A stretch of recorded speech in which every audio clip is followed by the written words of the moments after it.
The Enchanted Wood by Enid Blyton.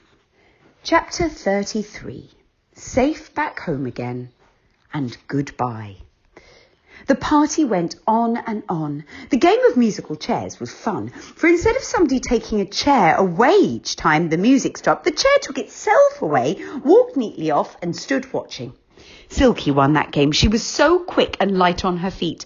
A big box of chocolates came flying down through the air to her when she sat down on the last chair and pushed Moonface away. She was delighted. "Let's all have one," she said, and opened the box at once. Whilst they were eating, they saw a most astonishing sight. "Look," said Moonface, almost swallowing his chocolate in astonishment. "What's this coming?" Everyone looked. It seemed like a lot of little brightly coloured men running very upright. What do you suppose they were? "Oh, look! Birthday presents!" shouted What's-His-Name, jumping off his seat in delight. "Presents! Running to us, ready to be unwrapped!" Really, those presents were the greatest fun. They were like little gift-wrap boxes on tiny legs, dodging away, trying not to be caught. Everyone ran after them, laughing and shouting. One by one, the happy little boxes were caught, and when they were unwrapped and opened, my goodness, what special things there were inside. "I've got a brooch in the shape of the faraway tree," cried Franny, pinning it onto herself. "I want one too," said her doll. "Well, you must catch your present then, Perenelle," said Franny. And how she laughed to see her doll running about after a red birthday present box. Perenelle caught one at last, brought it back to Franny, and inside there was a teddy bear-shaped brooch, which Perenelle was simply delighted with. Joe found a shining silver whistle inside his present. When he blew it, it sounded just like all the birds in the Enchanted Wood. Oh, he was very happy with it.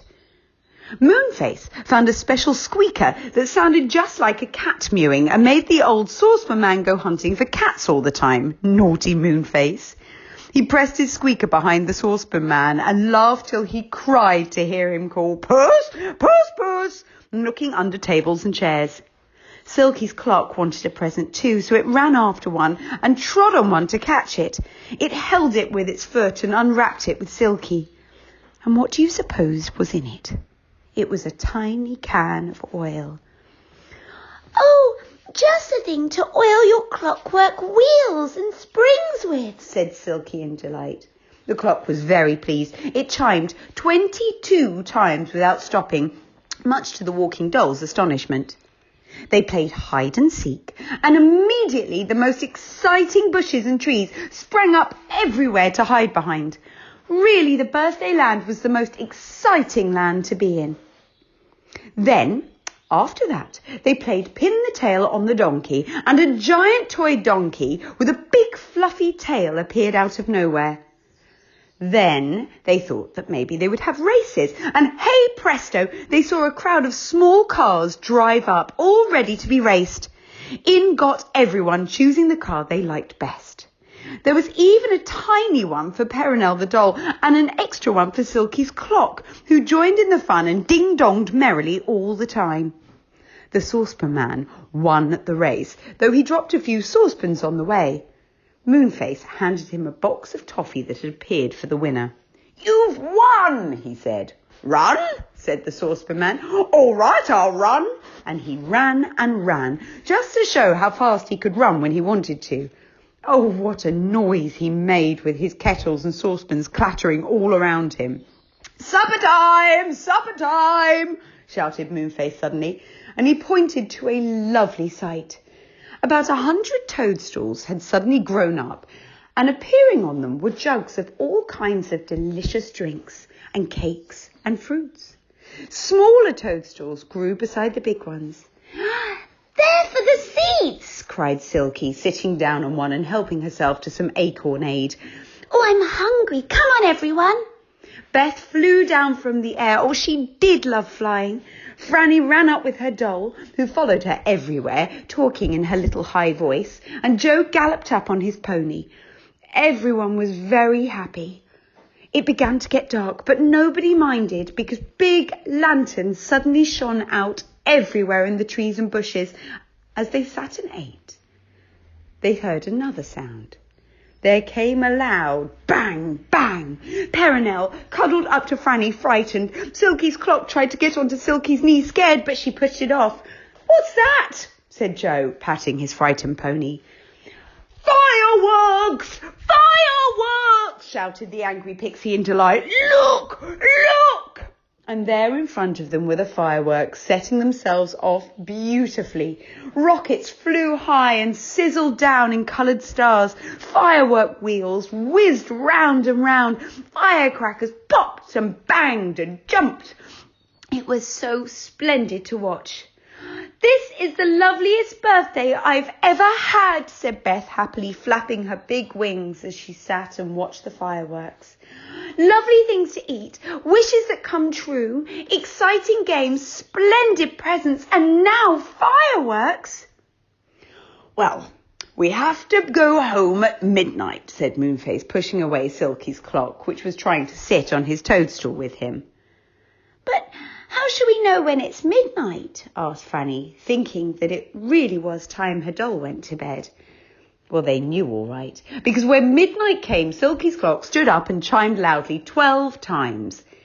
Dong, dong, dong, dong, dong, dong, dong, dong, dong, dong, dong, dong. "To the ladder, cried Moonface, hurrying everyone there. "The birthday land will soon be on the move." The ladder was there. Everyone climbed down it and called goodbye. The elves took cushions and slid off down the slippery slip. Mr. Whiskers got his beard caught around one of his legs on Moonface's sofa and nearly took that down with him. And Moonface just managed to stop it in time and unwound his beard. "What about my pony?" asked Joe anxiously. "Do you suppose he'll mind sliding down, Moonface?" "Well, he can't climb down the tree, and he certainly wouldn't want to be going down in the washing basket," said Moonface. So they sat the rather surprised pony on a cushion and slid him down in the greatest astonishment, wondering what on the world was happening to him. Franny slid down with her sleepy doll on her knee. Beth carefully took off her wings and folded them up. She didn't want to have them spoilt. She wanted to use them every day. Well, she was very proud of them. The pony arrived on the cushion of moss quite safely. Joe mounted him. It was dark in the wood, but the moon was just rising. They would be able to see their way home quite well. "Goodbye," called Moonface from the top of the tree. "We've had a lovely time." "Goodbye," called Silky. "Ding dong," said her clock sleepily. Take care of yourselves," shouted What's-his-name. Moonface pressed his squeaker loudly and then giggled to hear the saucepan man call, "Puss, puss, puss, wherever is that cat?" Slishy, sloshy, slishy, sloshy. Goodness gracious!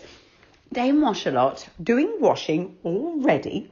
Joe dodged away on his pony and the girls ran from the tree. Mr. Whiskers got the water all over him, for he was standing nearby and he was most upset. "Come on, girls," said Joe, laughing. "We really must go home. We shall never wake up in the morning."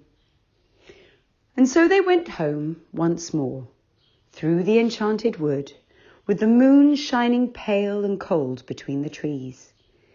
"Wish, wish, wish," whispered the leaves.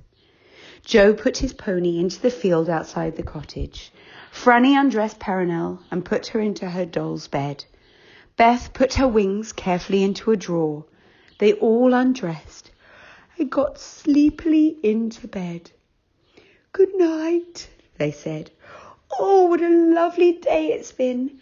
We are lucky to live near the enchanted wood." They were, weren't they? Perhaps they will have more adventures one day. But now we must say goodbye to them and leave them fast asleep, dreaming of the land of birthdays and all the lovely things that happened there. The end. And that is the end of that story. It's been very, very lovely to share the first adventures of Joe, Beth and Franny with you. What do you think might happen next? Where do you think they might go now the story's ended? It doesn't mean that their adventures will. Where do you think they might go next? And what do you think will be the next thing that they'll do? If you had Beth's wings, where would you fly to? What would you do with your wings? Would you like to have Joe's pony for the day? What would you do if you had Joe's pony? And if you had Franny's little doll, what fun would you have? Well, there's another story that follows this one, and we're going to be reading that very soon. But for now, it's time to say goodbye. Bye-bye.